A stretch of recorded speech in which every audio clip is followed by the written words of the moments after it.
Hey there and welcome to another video. In today's video, we'll be talking about the different data types in the Java programming language. Without further delay, let's jump into it.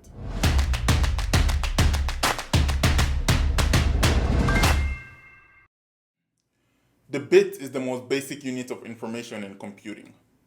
The bit represents a state that can be one of two values, either 0 or 1. Every other data type is built off a bit.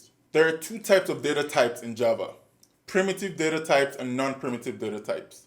Let's go over the primitive data type. For starters, they are called primitive because they're the most basic data types available within the Java programming language.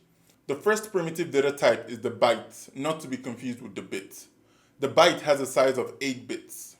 The minimum value for the byte is -128 and the maximum value is 127. To get these values, you simply evaluate 2 to the size of the data type minus 1.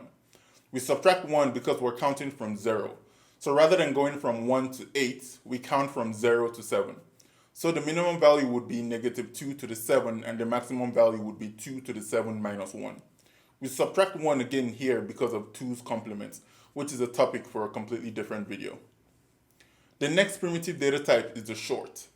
The short has a size of 2 bytes or 16 bits. The minimum value for the short is -2 to the 15 and the maximum value is 2 to the 15 minus 1. The next primitive data type is the integer, also known as the int. This is the most popular data type. The integer has a size of 4 bytes or 32 bits. The minimum value for the integer is -2 to the 31 and the maximum value is 2 to the 31 minus 1. Then we have the long that has a size of 8 bytes or 64 bits.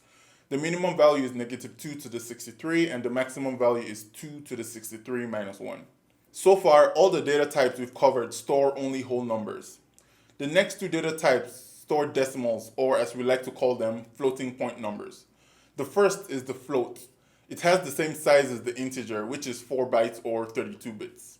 It can store numbers with 6 to 7 decimal digits.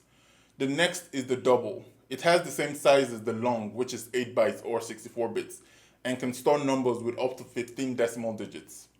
The final two primitive data types are the char and the boolean. The char, also known as the character, has a size of 2 bytes or 16 bits.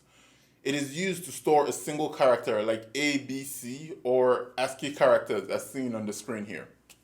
Finally, we have the boolean, which has a size of 1 bit.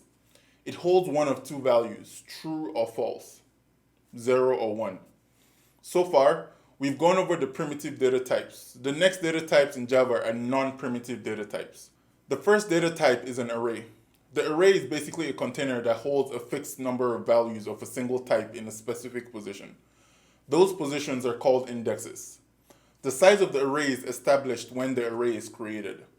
To get a value from the array, you simply reference its index, which is numbered from 0 to the size of the array minus 1.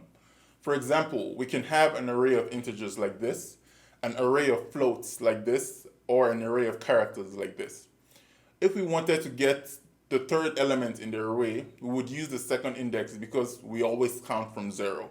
If we wanted to get the 8th element in the array, then we would use the 7th index. The next non-primitive data type is the string. The string is basically a sequence of characters. For example, hello world is a string, or 1, 2, 3, 4, 5, 6, 7 is also a string. Strings are usually wrapped in quotation marks. Like an array, you can refer to a specific character in a string by using its index. The next non-primitive data type is a class. The class is basically a data type that is defined by the user.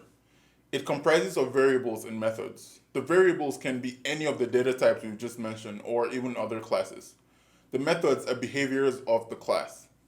For example, we can have a person class. The person class can have a string variable that represents the name and an integer variable that represents their age.